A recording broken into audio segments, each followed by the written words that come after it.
Jauh sebelum dikenal sebagai gunung yang meletus dahsyat, Krakatau hanyalah bagian dari gugusan pegunungan vulkanik di wilayah Selat Sunda yang memisahkan Pulau Jawa dan Sumatera.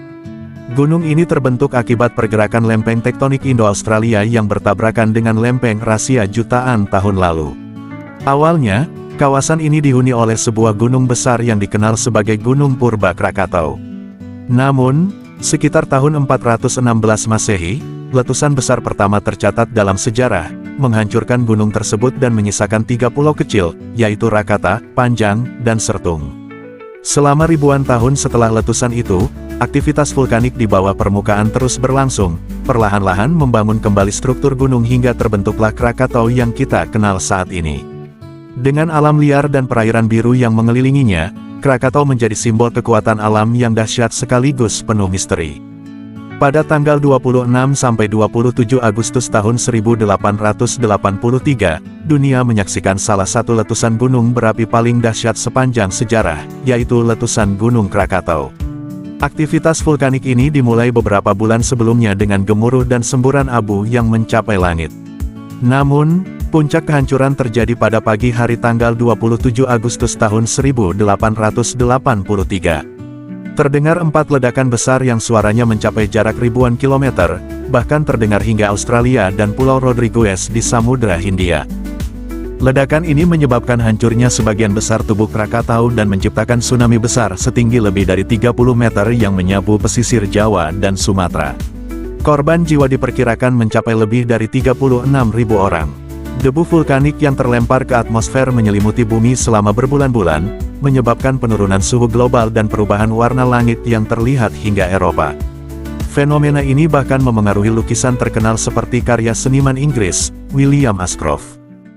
Setelah letusan dahsyat tahun 1883 yang menghancurkan Krakatau, wilayah bekas kaldera yang tenggelam di Selat Sunda tampak tenang untuk beberapa dekade. Namun, alam kembali menunjukkan kekuatannya. Pada tanggal 29 Desember tahun 1927, dari dasar laut muncul aktivitas vulkanik yang menandakan lahirnya gunung baru. Inilah awal mula anak Krakatau. Gunung ini perlahan tumbuh dan terus bertambah tinggi seiring waktu akibat letusan-letusan kecil yang terjadi hampir setiap tahun. Para ilmuwan menamainya anak Krakatau karena dianggap sebagai generasi penerus dari Gunung Krakatau yang legendaris. Dalam kurun waktu hampir 100 tahun, anak Krakatau telah tumbuh menjadi gunung setinggi sekitar 150 hingga 300 meter di atas permukaan laut, meskipun ukurannya terus berubah karena letusan-letusan yang masih terjadi. Aktivitas vulkaniknya menjadikannya laboratorium alam bagi para vulkanolog dari seluruh dunia untuk mempelajari proses pembentukan gunung berapi. Anak Krakatau yang terus aktif menjadi simbol kekuatan alam yang tak terhentikan. Letusan-letusan kecil yang sering terjadi menghasilkan lava, abu vulkanik, dan material lainnya yang perlahan-lahan membentuk tubuh gunung semakin besar. Meskipun tidak sekuat letusan Krakatau tahun 1883, aktivitas anak Krakatau tetap memberikan dampak signifikan bagi lingkungan dan masyarakat sekitar. Aktivitas vulkanik anak Krakatau menciptakan ekosistem baru di sekitar kawasan Selat Sunda. Pulau-pulau kecil yang terbentuk dari material vulkanik menjadi rumah bagi flora dan fauna yang unik. Laut di sekitarnya juga menjadi subur akibat mineral yang dilepaskan oleh letusan. Masyarakat di pesisir Banten dan Lampung tetap waspada terhadap potensi bencana. Salah satu peristiwa besar terjadi pada tanggal 22 Desember tahun 2018, ketika longsoran bawah laut akibat letusan anak Krakatau memicu tsunami yang menghantam pesisir dan menewaskan lebih dari 400 orang. Peristiwa ini menjadi pengingat bahwa ancaman dari gunung ini masih nyata. Anak Krakatau menjadi destinasi wisata alam yang menarik bagi para petualang dan peneliti. Banyak wisatawan datang untuk melihat langsung gunung berapi yang masih aktif dan mempelajari sejarah vulkaniknya. Pemerintah dan ilmuwan juga menggunakan kawasan ini sebagai pusat penelitian vulkanologi. Anak Krakatau terus tumbuh dan menjadi simbol kekuatan alam yang dinamis. Para ilmuwan memperkirakan bahwa gunung ini akan tetap aktif dalam waktu yang sangat lama, karena masih berada dalam fase pembentukan dan aktivitas vulkanik yang intens. Seiring waktu, anak Krakatau diperkirakan akan semakin besar dan tinggi.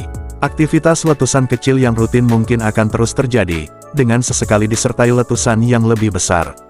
Namun, ancaman terbesar bukan hanya dari letusan, tetapi juga potensi longsoran lereng bawah laut yang dapat memicu tsunami seperti pada tahun 2018. Pemerintah dan lembaga terkait telah mengambil berbagai langkah mitigasi untuk mengurangi risiko bencana, yaitu pemasangan alat pemantau, sistem peringatan dini dan edukasi kepada masyarakat. Kehadiran anak Krakatau mengingatkan manusia akan pentingnya menghormati dan memahami kekuatan alam. Di balik ancaman yang ada, Krakatau dan anak Krakatau juga menawarkan peluang untuk penelitian ilmiah, pariwisata, serta keindahan alam yang tiada taraf.